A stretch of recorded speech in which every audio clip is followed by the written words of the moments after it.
బెజవాడ పిల్లల విక్రయ కేసులో కీలక పరిణామం చోటు చేసుకుంది. సరోజిని ముఠాకు పిల్లలను అమ్ముతున్న కిరణ్ అనే మహిళను ఢిల్లీలో అదుపులోకి తీసుకున్నారు. ఆమె నుంచే గతంలో కూడా పిల్లలను సరోజిని గ్యాంగ్ కొనుగోలు చేసినట్టు గుర్తించారు. ఇప్పుడు కూడా పిల్లలను కిరణ్ నుంచి కొనడంతో ఢిల్లీ వెళ్ళని ఆమె పట్టుకున్నారు. ప్రస్తుతం బెజవాడ పోలీసులు ఢిల్లీ నుంచి ముంబై వెళ్తున్నారు. ముంబైలో సూర్య అనే గ్యాంగ్ ఉంది. ఆ బ్యాచ్ సరోజిని గ్యాంగ్కు పిల్లలను అమ్ముతున్నారని తెలిసింది. ఆ కోణంలో విచారించేందుకు పోలీసులు ముంబై వెళ్తున్నారు. అక్కడ సూర్య గ్యాంగ్ అదుపులోకి తీసుకునే అవకాశం ఉంది.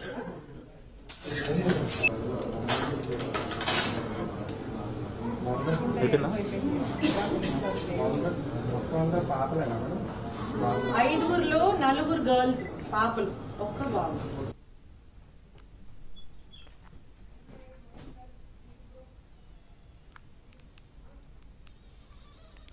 బెజవాడ పిల్లల విక్రయ కేసులో కీలక పరిణామం చోటు చేసుకుంది. సరోజిని ముఠాకు పిల్లలను అమ్ముతున్న కిరణ్ అనే మహిళను ఢిల్లీలో అదుపులోకి తీసుకున్నారు. ఆమె నుంచే గతంలో కూడా పిల్లలను సరోజిని గ్యాంగ్ కొనుగోలు చేసినట్టు గుర్తించారు. ఇప్పుడు కూడా పిల్లలను కిరణ్ నుంచి కొనడంతో ఢిల్లీ వెళ్లి ఆమెను పట్టుకున్నారు. ప్రస్తుతం బెజవాడ పోలీసులు ఢిల్లీ నుంచి ముంబై వెళ్తున్నారు. ముంబైలో సూర్య అనే గ్యాంగ్ ఉంది. ఆ బ్యాచ్ సరోజిని గ్యాంగ్కు పిల్లలను అమ్ముతున్నారని తెలిసింది. ఆ కోణంలో విచారించి సూర్య గ్యాంగ్ అదుపులోకి తీసుకునేందుకు పోలీసులు ముంబై వెళ్తున్నారు.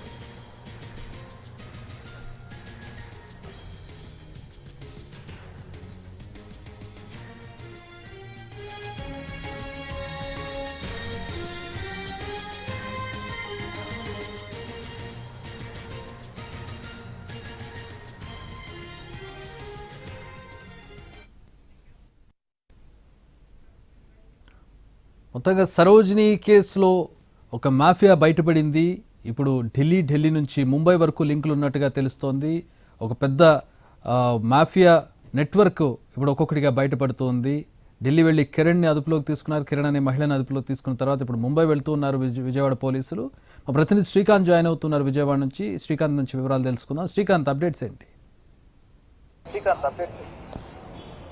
చక్రి, ప్రధానంగా విజయవాడలో ఈ బయటపడినటువంటి ఈ పిల్లల అమ్మకానికి సంబంధించి మొటాకి సంబంధించిన దర్యాప్తుని విజయవాడ పోలీసులు అయితే వేగవంతం చేశారు. దీనికి సంబంధించి ఒక కీలక పరిణామం కూడా చేసుకుంది. ఒక కీలక అప్డేట్గా కూడా మనం చెప్పుకోవచ్చు. ఢిల్లీ నుంచి ఈ చిన్నపిల్లల్ని కొనుగోలు చేస్తోంది ఈ సరోజిని గ్యాంగ్. కొనుగోలు చేసి ఏపీలోని పలు ప్రాంతాల్లో అమ్మే ప్రయత్నం కూడా చేస్తూ ఉండగా నిన్న వాళ్ళని అరెస్టు చేసిన పరిస్థితి కూడా ఉంది. అయితే ఢిల్లీలో వీళ్ళకి పసిపిల్లల్ని అమ్ముతున్నటువంటి మహిళ కిరణ్ అనే మహిళ అమ్ముతున్నట్టుగా పోలీసులు విచారణలో గుర్తించారు.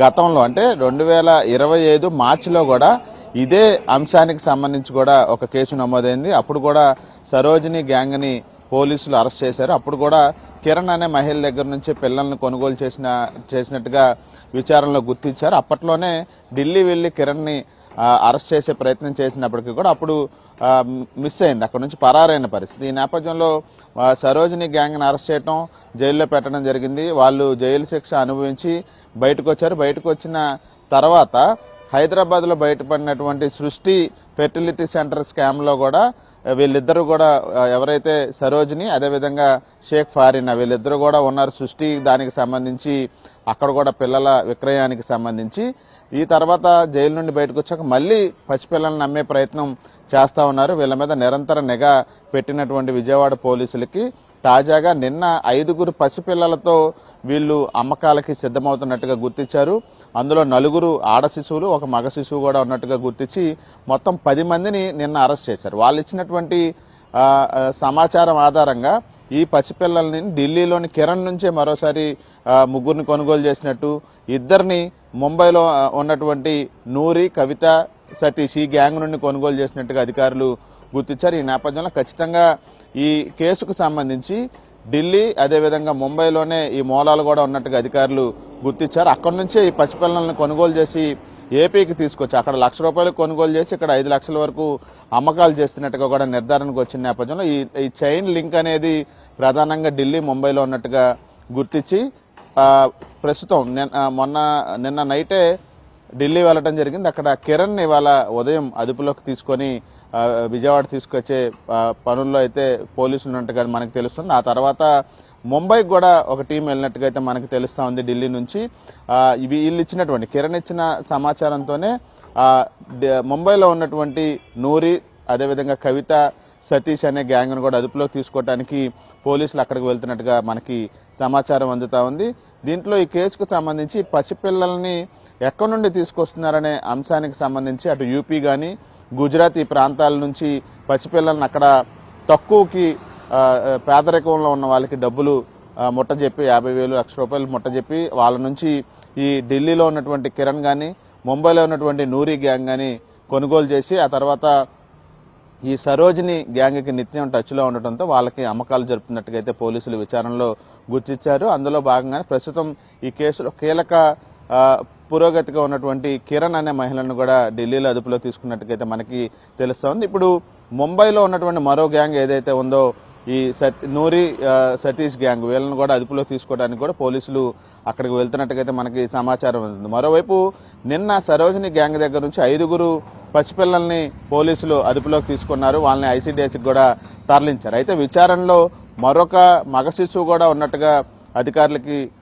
ఈ విచారణలో కూడా గుర్తించారు. ఆ మగ శిశువును కూడా పలాసాలో అమ్మకం జరపడానికి ఒక మధ్యవర్తికి ఇచ్చి అక్కడికి సరోజిని పంపించినట్టుగా కూడా గుర్తించి ఇప్పుడు పలాసకు కూడా నిన్న రాత్రి ఒక బృందాన్ని పంపించారు. అక్కడ కూడా మధ్యవర్తిని అదుపులోకి తీసుకొని ఆ మగ శిశువును కూడా విజయవాడ తీసుకొచ్చి ఐసీడీఎస్కి తరలించే దర్యాప్తులు అయితే విజయవాడ పోలీసులు ఉన్నట్టుగా మనకు తెలిసింది. ఇదంతా కూడా ఒక మాఫియా కింద అయితే మనం చెప్పుకోవచ్చు. చైల్డ్ ట్రాఫికింగ్ అనేది ఒక చాలా సీరియస్ అఫెన్స్ గా కూడా అధికారులు పరిగణిస్తా ఉన్నారు. గతంలో అరెస్టులు చేసినా బయటకు వచ్చి మళ్ళీ అదే క్రైమ్ చేయటం, పిల్లల్ని పెద్ద ఎత్తున అమ్మే ప్రయత్నం చేయటం అనేది కూడా పోలీసులు అయితే ఈ ముఠా మీద కఠిన చర్యలు తీసుకోవడానికి సిద్ధమవుతున్నట్టుగా తెలుస్తా ఉంది.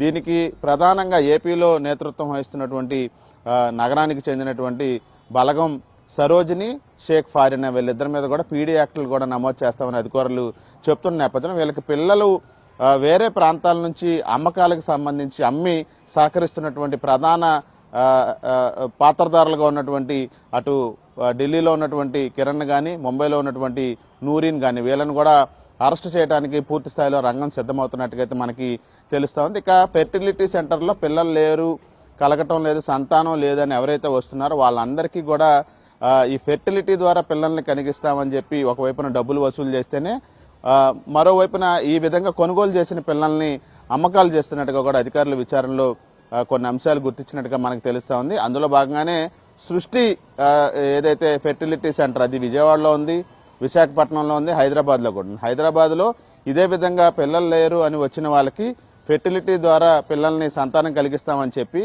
ఈ విధంగానే పిల్లల్ని కొనుగోలు చేసి ఫెర్టిలిటీ ద్వారా పుట్టారనే విషయాన్ని వాళ్ళకి అబద్ధాలు చెప్పడం, ఆ తర్వాత డిఎన్ఏ టెస్ట్లో బయటపడటంతో ఇదంతా కూడా కొన్ని ఫెర్టిలిటీ సెంటర్లకు కూడా ఏమన్నా ఈ మాఫియాతో లింకులు ఉన్నాయా అనే అంశం మీద కూడా పోలీసులు విచారణ చేపట్టారు. ఎందుకంటే సృష్టికి సంబంధించి డాక్టర్ నమ్రత కూడా అరెస్ట్ అయ్యారు. అదే కేసులో ఈ పిల్లల అమ్మకానికి సంబంధించి మాఫియాలో ఉన్నటువంటి కీలక పాత్రధారులుగా ఉన్నటువంటి బలగం సరోజిని, షేక్ ఫారీనా కూడా నిందితులుగా ఉండటం, వాళ్ళు అరెస్ట్ చేయటం, అంటే వీళ్ళ దగ్గర పిల్లల్ని కొనుగోలు చేసే డాక్టర్ నమ్రత సృష్టి కేసులో కూడా కొంతమందికి ఈ పిల్లల్ని ఫెర్టిలిటీ ద్వారా పుట్టారని చెప్పి వాళ్ళకి అబద్ధాలు చెప్పి డబ్బులు లక్షల్లో వసూలు చేసి ఈ పిల్లల్ని 2-3 లక్షలకు కొనుగోలు చేసి ఫెర్టిలిటీ ద్వారా వాళ్ళకి పిల్లలు సంతానం వీళ్ళే కలిగారని చెప్పి వాళ్ళకి 15 నుంచి 20 లక్షలు వాళ్ళ దగ్గర వసూలు చేసినట్టుగా కూడా భావిస్తున్న నేపథ్యంలో పూర్తి స్థాయిలో ఈ మాఫియా మీద విచారణ చేస్తూనే ఫెర్టిలిటీ సెంటర్లో ఉన్నటువంటి లింకులు ఏవైనా వీళ్ళకు ఉన్నాయనే దాని మీద కూడా విచారణ కొనసాగిస్తా ఉన్నారు.